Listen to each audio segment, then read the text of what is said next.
peu de soleil, mais bon, c'est pas grave. On est en live, c'est parti. C'est le lancement d'un nouveau média indépendant. Bienvenue sur Éthique, bienvenue à tous. On est avec le parrain de la clique Éthique et d'un média indépendant naissant. Naissant d'une longue épopée et de plusieurs mois et mois de lutte. Et la volonté de diffuser des informations très éthiques, extrêmement sourcées, qui privilégient l'anonyme et la caméra cachée dont on avait parlé, Philippe, que tu maîtrises. Et je vais te laisser la parole, surtout pour que tu puisses donner ton point de vue sur ce que ça représente pour toi, les médias indépendants, et pourquoi est-ce que tu es un soutien indéfectible de ces médias et de l'indépendance médiatique surtout. Déjà, on va rectifier un petit truc. Je veux bien être le parrain, mais surtout pas un parrain mafieux, malgré le chapeau. Donc, je le précise. Plutôt un parrain bienveillant. Comment ne pas être d'accord avec un média indépendant qui s'appelle Éthique? L'éthique, aujourd'hui, c'est ce dont on a le plus besoin. La liberté d'expression, je le dis, est en train d'être étouffée. Les lois successives qu'ont voté nos gouvernants, aussi bien la loi sur le secret des affaires que la loi soi-disant pour protéger les lanceurs d'alerte, que dernièrement la loi Avia n'est pas faite pour protéger les gens. Elle est faite pour les censurer. Elle est faite pour les contrôler. Elle est faite pour que les gens ne puissent recevoir que l'information qu'on veut bien leur donner. On est dans un espèce d'entonnoir où la liberté est en haut dans le grand rond de l'entonnoir et on nous donne que le petit goulot que l'on veut bien que l'on regarde. Et ça, c'est inadmissible. Et c'est pour ça que je soutiendrai toujours et que je soutiens encore plus des médias indépendants comme le média Éthique. Et je conseille à tous les internautes, pendant et encore, du fait que les réseaux sociaux ne sont pas encore contrôlés, de vous abonner à ce genre de chaîne, de vous abonner à de l'information vraie, à des gens qui ont encore des convictions, à des gens qui ont encore des tripes, à des gens qui veulent se défoncer sur le terrain pour que vous ayez la vérité, pour que vous ayez une autre version de l'information maquillée. Parce qu'aujourd'hui, sachez-le, beaucoup d'informations sont maquillées. Quand je vois des sondages qui vous sont donnés, qui donnent des gouvernants à 53% de satisfaction, alors que des gens dorment dans leur voiture, alors que depuis 2 mois, il y a des gens qui n'ont plus de revenus, qui étaient chez eux, qui ne pouvaient plus donner à manger à leurs enfants. Et on est satisfait de ça? Courez après la vraie information. Courez après des gens comme l'éthique, comme cet organe d'information libre et indépendant. Libre et indépendant. C'est-à-dire que moi, j'ai l'engagement, et si jamais il trichait, je le dirais, que éthique ne sera pas subventionné par un lobby, que éthique ne va pas avoir des bénévoles alimentaires qui reçoivent des subventions ou des subsides ou des salaires par derrière d'une pharmacie, d'autre chose. Non. S'ils doivent taper sur n'importe qui parce qu'il leur a mis les doigts dans la confiture, ils taperont dessus. S'ils doivent vous dire des vérités qui dérangent, ils vous diront des vérités qui dérangent. Et de ce côté-là, je fais confiance à Maud, comme j'ai fait confiance à d'autres, et comme je ferai encore confiance à d'autres médias libres et indépendants. Donc, si vous voulez vraiment savoir, si vous voulez vraiment comprendre, si vous voulez vraiment sortir du troupeau de moutons dans lequel on est en train de vous enfermer pour vous, en plus, vous emmener au bord du précipice et vous y jeter, regardez des médias libres et indépendants comme Éthique. E-T-I-C. K. K, pardon. K. K. E-T-I-K. C'est la clique éthique. Et Philippe, je voulais te demander comment t'expliquer. Est-ce que toi, tu trouves ça positif, globalement, la naissance comme ça de toutes ces bulles de médias indépendants, parce qu'on est quand même très nombreux à le faire. Il y en a de grande qualité, c'est important. Est-ce que c'est plutôt bon signe, dans le sens où ça veut dire qu'il y a des consciences, des contre-pouvoirs qui se créent quand même s'ils ne sont pas majoritaires, on est d'accord. Mais est-ce que toi, ça t'apporte ouais. C'est les deux. Parce que là aussi, malheureusement, il y a à boire et à manger. Mais les gens sont responsables. Arrêtons de les infantiliser. Les gens sont capables de faire la différence entre le bon grain et l'ivraie. Donc, je veux dire, oui, tant mieux. Tant mieux. Mais en même temps, c'est malheureux parce que s'il existe une multitude de médias indépendants et libres et qui essayent de se créer, c'est que quelque part, la liberté est en train d'être bafouée. Et C'est qu'il y a ça. des gens qui sont suffisamment rebelles pour ne pas se laisser faire. Il y a des gens qui sont suffisamment le petit astérix pour se dire je ne vais pas me laisser faire par les Romains. Eh bien, il faut qu'on le fasse. Et tant mieux s'il y en a plein. À un moment donné ou à un autre, ça va se stabiliser. À un moment donné, les mauvais médias indépendants, ben, les gens ne vont pas les suivre. Les médias de fake news, les gens à un moment donné ne vont pas les suivre. Il faut continuer à informer. Moins on se sert de la liberté d'expression, plus on l'étouffe. Oui, bien sûr. Et le problème, c'est que encore aujourd'hui, par exemple, quand on voit les mainstream, on peut se rendre, bon, pas en ce moment avec le confinement, mais quand on va se rendre dans un bureau de tabac, un PMU, tu sais, tu as les écrans en continu des mainstream, souvent BFM. Et ce que les gens ignorent, c'est que c'est la chaîne qui offre la télé à la condition qui passe en continu Mais ces c'est clair. informations.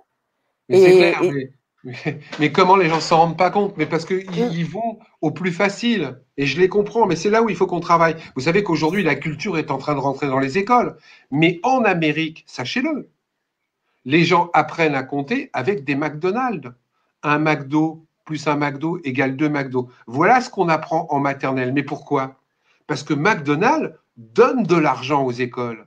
McDonald's fournit des livres scolaires aux écoles. Mais dites-vous bien que si McDonald's vous fournit des livres scolaires à l'école, c'est pour vendre encore plus de McDo. Donc, dans les livres de mathématiques McDonald's, on apprend à compter avec des McDonald's. Ce qui fait que les gosses, ils savent plus ce que c'est qu'une carotte. Ils savent plus ce que c'est qu'un navet. Puisque dans les bouquins McDonald's, ils ne mettent que des McDonald's. Eh bien, les télés dans les bureaux de tabac, c'est la même chose. Si les mecs, ils offrent des télés, c'est pour qu'on puisse mieux manger leur soupe à eux. Et une soupe qui est basée uniquement sur la consommation. C'est-à-dire que c'est même pas de la soupe que vous pouvez apprécier, c'est de la soupe qu'on vous demande d'ingurgiter sans en connaître le goût, ni le prix, ni la couleur.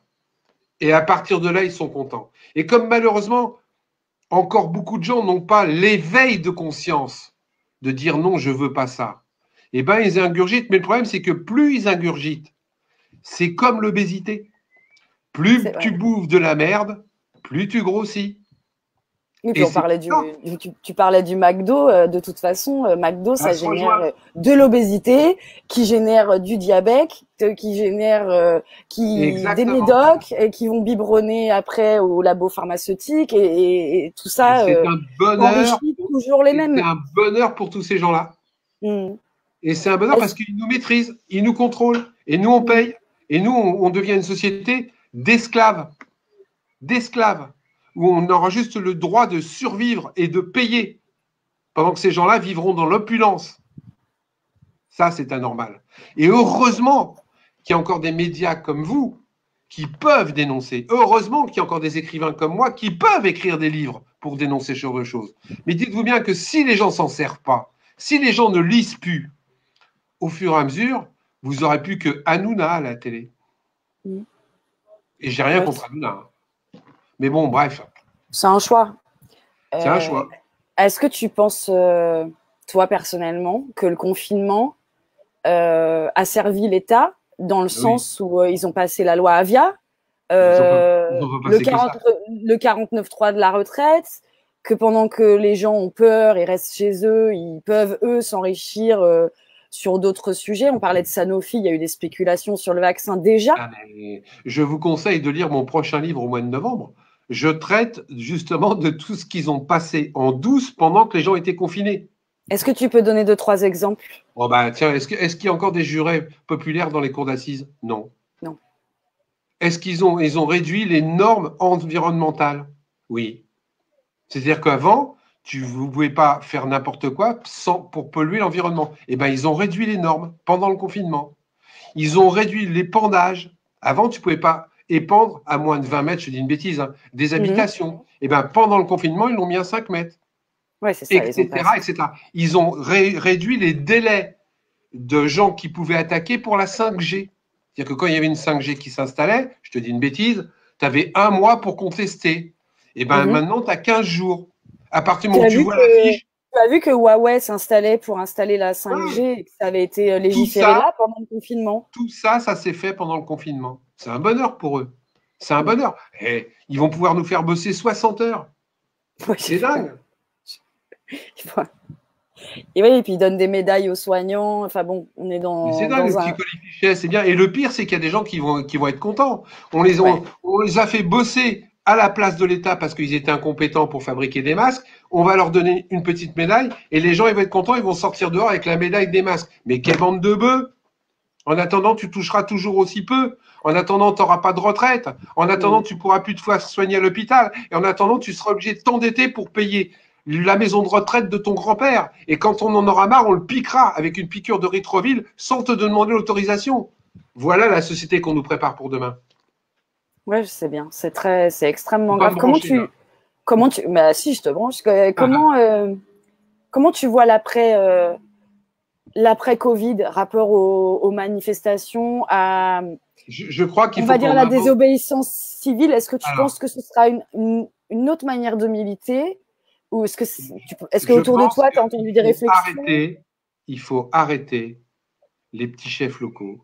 Il faut arrêter toutes les manifs à 30 personnes à droite et à gauche. Il faut qu'on structure et qu'on leur rentre vraiment dans la gueule, mais qu'on leur rentre dans la gueule à 1 million, à 2 millions de personnes. Il faut arrêter de faire la manif des pompiers le lundi, la manif des infirmières le mardi et la manif des avocats le jeudi et peut-être une manif des camionneurs le vendredi. Parce que c'est Et ça les, qui se passe. et les syndicats le samedi qui remballent à 16 h. Voilà. Et là, il va falloir qu'on invente d'autres méthodes de manifestation. Il va falloir qu'on se réunisse vraiment et qu'on converge. J'ai monté un truc moi-même qui s'appelle les convergences sur Facebook, où on essaye de converger la plupart des gens sur le plus petit dénominateur commun. Et le plus petit dénominateur commun de tous, c'est virer cette engeance qui nous gouverne et qui est manipulée par des lobbies. C'est ça, le dénominateur commun. On laisse à la porte nos étendards de FLI, Ouais, les UPR, cartes. Ouais. machin. On rentre dans la boulangerie qui est faite uniquement pour dégager cette engeance. Le reste, on en parlera après. Ouais, ce qu'il faut, c'est réfléchir à la manière dont on va pouvoir faire société ensemble. Le plus petit dénominateur commun, c'est on veut tous, la majorité, ils sont une poignée, nous sommes des millions. C'est ça. Comment ça se fait que cette poignée nous dise ce qu'il faut qu'on fasse et qui nous oblige à le faire? Mais c'est quoi cette folie? Eh bien, il va falloir que ces millions de personnes se lèvent et disent à cette poignée, ça suffit, tu rentres chez toi. Il va falloir que si on prend le pouvoir par les viands, que ces gens-là, on les fasse passer en justice. Je suis fou de rage qu'on ait laissé mourir des anciens dans les EHPAD et qu'on ait organisé une euthanasie déguisée. Je dis bien organisé et je pèse mes mots. J'ai les preuves de ce que j'avance. Alors, on vous dira, ils ont fait ça de bonne foi. Mais c'est pour pas qu'ils souffrent, les pauvres petits vieux. Non, non. C'est parce que les gens qui nous gouvernent ont été incompétents à mettre en place les moyens de soigner ces gens-là, de les envoyer à l'hôpital, de leur donner des respirateurs, qu'on a institué le fait qu'à partir de 70 ans, ah ben non, tu n'avais plus le droit d'aller à l'hôpital, tu n'avais plus le droit à un respirateur. Et à 80 ans, tu étais sûr de mourir dans ton lit d'hôpital, dans ton lit d'EHPAD. Il y a des gens qui sont restés 4 jours à mourir et morts dans leur lit d'EHPAD, qui ont été enterrés sans voir leur famille. On a prévenu leur famille 24 heures avant l'enterrement, 2 personnes à l'enterrement. C'est quoi cette société? Mais c'est pas parce qu'ils ne pouvaient pas. C'est pas parce qu'il n'y avait pas d'argent. C'est parce que ces gens-là étaient incompétents. Et cette société-là, c'est la société qu'on nous prépare pour demain. C'est quoi cette société où on autorise le Puy du Fou? On autorise le Puy du Fou et il est interdit d'aller dans les jardins? Ouais. C'est quoi cette société? C'est rentable. Où on te met un PV parce que tu n'as pas le droit de t'asseoir sur une plage, mais que tu peux prendre l'avion pendant 10 heures sans problème. Et les transports en commun? C'est quoi cette société où on ouvre les écoles alors qu'on sort soi-disant une pandémie et on ne teste pas les professeurs des écoles? On ne teste pas les instituteurs. C'est quoi cette société? Mais de qui se moque-t-on? Eh bien, cette société-là, grâce à des gens comme vous, au moins, on peut avoir l'information. On va essayer de tout faire, surtout pour être proche de la réalité du terrain. Et d'ailleurs, j'en profite, on a très envie, évidemment, d'échanger. Il faut que ce soit un lieu, une plateforme de débat, que ce soit constructif. Et en ce sens, évidemment, il y aura de la libre antenne. Donc, ceux qui veulent s'exprimer, même pendant les lives, sont invités à évidemment prendre la parole. Et justement, on décortiquera un petit peu ce qui s'est dit sur les mainstream rap versus ce qui se passe dans la vie réelle. Voilà, c'est-à-dire. Vous allez vous amuser. Vous allez vous amuser. Parce que là, on est vraiment cerné par le mensonge et on fabrique de la peur. Et on sait très bien que la peur, c'est quelque chose qui peut tenir un peuple entier. Ça peut faire basculer les gens à voter à l'extrême. On l'a vu au Brésil. Dès qu'on devient précaire, etc., on se nationalise. Enfin, tout ça, ça génère énormément de problèmes dans une société qui est censée être libre de droit, et encore plus la France, qui est, de par son histoire, très riche. Et là, on est en train de ressembler à des Américains. On fabrique un prototype sociétal. J'étais hier et je suis demain avec des Bulgares, où ils m'ont interviewé. Et les mecs sont fous parce qu'ils se disent, mais attends, ce que vous êtes en train de vivre en France avec la corruption qui se met en place, etc., ça va bientôt ressembler à ce qui se passe dans notre pays. Bien sûr. Où l'ensemble de la caste et de l'oligarchie sont des gens corrompus, qui vivent entre eux. Et ça commence à arriver en France. Ouais. Ça commence. Encore une fois, quand le Puy du Fou est autorisé, c'est pourquoi? Mais c'est rentable. C'est rentable, c'est des copains, moi, bien sûr. C'est des copains. Et il y a une formule que ça, copain coquin, vous connaissez? Dis-moi. Et à côté de ça, moi, je connais plein de petits comédiens, des intermittents du spectacle, des petits festivals qui se montent, qui, eux, vont bizarrement pas avoir le droit d'exister. Bien sûr. Bah, Avignon, il y aura pas le festival d'Avignon. Alors que ces gens-là le font des choses qui, en général, ils sont à 1 000 € par mois. Moi, j'ai les preuves aujourd'hui. On a sorti un livre sur le Puy du Fou. Que le Puy du Fou, dans 1 ou 2 ans, va appartenir à la famille de Villiers. C'est un truc de bénévole. Et on autorise ces gens-là à faire du bénéfice. Aujourd'hui, l'État va donner de l'argent à des compagnies qui ne payent pas d'impôts pour les aider. Et les gens qui devaient toucher 1 500 € parce qu'ils se retrouvent sans thunes depuis 2 mois, etc., ils sont obligés de remplir des tonnes de papier pour soi-disant toucher ces 1 500 € et on leur explique à la finale que ben non, eux, ils n'y ont pas droit. C'est à condition. Eux, ils n'y ont pas droit. C'est ça la société qu'on veut pour demain? Battons-nous. Et battons-nous grâce à des médias d'information comme les vôtres. Tu vois, je recentre tout. C'est vrai, je vois ça, t'es très, très déter. Mais il en faut, et je pense que d'ailleurs, c'est plutôt... j'espère qu'il y aura des médias indépendants aussi qui vont continuer à fleurir, et qu'on va pouvoir créer une communauté éthique assez forte dans le même sens. On a le droit de, comme tu disais, de pas toujours être d'accord, de pas avoir les mêmes couleurs politiques, peu importe si, comme tu disais, si le socle est commun et que nous sommes le nombre, on arrivera de toute façon à notre objectif, à savoir ne plus être gouverné par des gens qui décident pour nous et surtout qui mentent. C'est insupportable. Ah ben, le mensonge est devenu la règle, hein, c'est une de mes formules. Hein. La vérité est l'exception et le mensonge est devenu la règle en politique. Et le plus, depuis Cahuzac, je ne sais pas, c'est lui qui a lancé la mode, il vous mente les yeux dans les yeux maintenant. Ouais. C'est-à-dire qu'il vous affirme à la télé qu'il n'y a eu aucune rupture de masque en France. Oui, ils le disent. Ouais. Aucune. Les gens qui affirment qu'il y avait des masques qui n'arrivaient pas dans les hôpitaux, les gens qui affirment que les masques n'étaient pas vendus en pharmacie, sont des menteurs. Bien sûr. Et ils osent se regarder dans les yeux. Ouais, c'est et vrai le pire, tu veux que je te dise, c'est que ces gens-là croient à leurs mensonges. C'est ça qui me rend fou. Ils sont persuadés qu'ils disent la vérité. Ils sont persuadés que c'est des gauchos, des extrêmes qui mentent pour déstabiliser l'État. Parce que ces gens-là ont des courtisans autour d'eux qui ne disent que ce que le roi veut entendre. Et comme le roi ne fréquente que les courtisans, et comme le roi ne mange que des ortolans, et comme le roi ne sait même pas ce que c'est que de vivre dans sa bagnole à 4 en travaillant, eh ben le roi croit les courtisans. Et il t'explique à la télé qu'il n'y a pas eu de rupture de masque. Les gens qui disent le contraire sont des menteurs. Mais mon bonhomme, mon petit Macron, regarde un petit peu le peuple, descends vraiment dans la rue et regarde ce qui se passe vraiment. Regarde ton peuple qui est en train de crever. Regarde la liberté d'expression que tu es en train d'étouffer. Et honte, cache-toi sous tes draps. c'est entendu. Surtout que là, s'en sont pris aux anciens et aux enfants et que ça commence à faire beaucoup. Ça a été un peu le coup de grâce là. En tout cas pour les militants du départ, de la première heure, c'est le coup de grâce et peut-être que ça donnera aussi naissance que ça aura ouvert les yeux, que ça aura permis ça aussi. Justement du mensonge que tu dénonces et dont tu as parlé ouvertement. Voilà. Bah, moi aussi. Sinon, je continue. Pareil, on lâche rien. On lâche rien. De toute façon, quand on a la vérité, une fois qu'on l'a vu, la vérité, on peut plus reculer.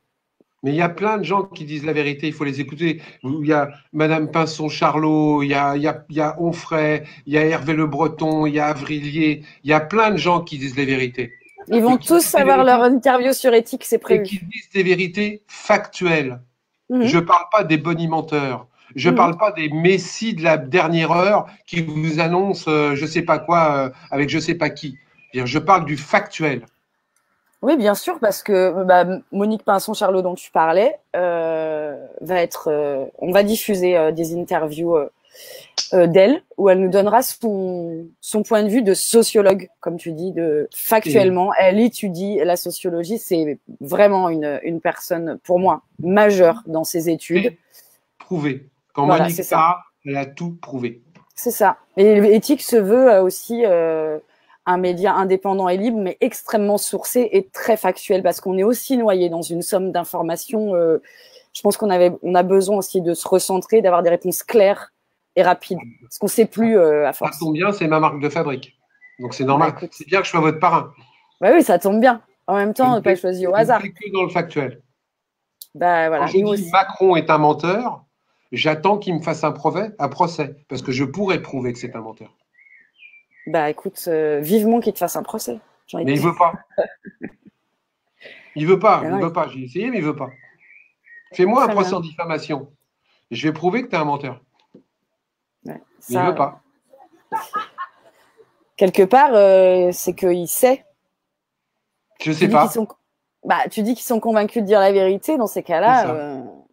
Oui, mais tu comprends, il va pas s'abaisser avec le petit peuple. Il a des conseils scientifiques. Il a un conseil d'État. Il a un conseil constitutionnel qui lui explique ce qu'il faut faire. Donc, il ne va pas s'abaisser à parler avec le petit peuple. Quand est-ce qu'il reçoit le petit peuple? Jamais. Je sais bien. C'est triste alors que l'Élysée, c'est quand même la maison des Français. Ben, ça devrait être une entrée libre permanente. C'est moi et toi le proprio. Hein. Oui, c'est nous tous. C'est nous tous. L'employeur de M. Macron, c'est toi et moi. Hein. C'est le peuple. C'est notre employé. C'est nous qui les payons. C'est nos impôts qui font que ces gens-là subsistent tous les mois. Donc ces gens-là devraient être à nos ordres. Et c'est l'inverse qu'ils veulent faire. Et vous n'y connaissez rien. Regarde, je suis foudrage. Ils viennent de retirer les jurés populaires sur les assises. Je sais. C'est un truc qui datait du XVIIIe siècle. Mais on n'est pas assez intelligent. Et j'ai entendu que le peuple n'était pas assez intelligent pour juger. Tu comprends? Le peuple, il est juste bon à voter, et puis après, tu t'occupes plus de rien. Hein. C'est moi qui gère. Ça suffit, ce système-là, on n'en veut plus. Ouais, puis comme tu dis, si on n'agit pas, ça va être terrible. On y arrivera grâce à l'information. Plus vous saurez, moins ils pourront. Plus on sera transparent, moins ils pourront abuser. C'est ça, on va essayer de nous d'être exemplaires. Puisque vous avez intérêt, hein, parce que sinon je gueule. Déjà, et puis de toute façon, la question de l'éthique se posera en permanence. Donc, et puis tu veilleras, tu seras notre sniper. Pas de souci. Voilà, mais on y veille. Vous m'appelez, j'arrive. Je sais bien. Tu as toujours répondu. C'est un plaisir. Et merci. Et ben ouais, on t'embrasse tous aussi. Et puis à très vite. Chapeau pour votre clip de lancement. Hein. Bravo Zazie. Ça c'est made in main de petit doigt de génie. Et ben écoute, je t'embrasse bien. Merci de ton soutien. Merci à tous d'avoir partagé le lancement d'éthique. Voilà, ça va pas y avoir des contenus en continu, ça va pas être des posts et des posts et des posts. Ce sera de l'information précise, claire et nette, ponctuée avec des rendez-vous réguliers. Et on va surtout ensemble débunker les mensonges perpétuels afin de dépolluer nos cerveaux et pouvoir s'oxygéner vers des choses plus éthiques, plus intègres et dont on pourra être fier plus tard, parce que là aujourd'hui il n'y a pas de quoi. Ça roule. Voilà. Merci À Philippe. bientôt, À bisous. très bientôt. Ciao. Je t'embrasse. Ciao. Merci pour tout. Alors, je ne sais pas comment on sort de ça. Mais je vais te faire. Tac. Et voilà. Et moi, je vais faire pareil. Je vais abandonner tout le monde en live, mais pas en tête. Et à très vite. On va avoir beaucoup, beaucoup à faire et on va le partager ensemble. Voilà. Partagez massivement l'information de la naissance de ce nouveau média. Soutenez les médias indépendants, quels qu'ils soient. Choisissez tous ou peu importe. Mais ce qui est important, c'est de fédérer ensemble et d'avancer vers un monde plus éthique et plus lumineux. Voilà, à très bientôt.